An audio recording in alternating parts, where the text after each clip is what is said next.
issued at 2:07 p.m. Central Daylight Time. High wind warning in effect from 7 a.m. to 7 p.m. Central Daylight Time Friday.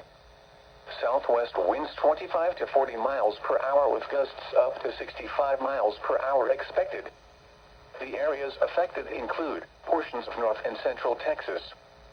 The hazardous weather conditions are expected from 7 a.m. to 7 p.m. Central Daylight Time Friday. Impacts: damaging winds will blow down trees and damage property. Power outages are possible. Travel will be difficult, especially for high-profile vehicles. Remain in the lower levels of your home during the windstorm and avoid windows. Watch for falling debris and tree limbs. Use caution if you must drive. The following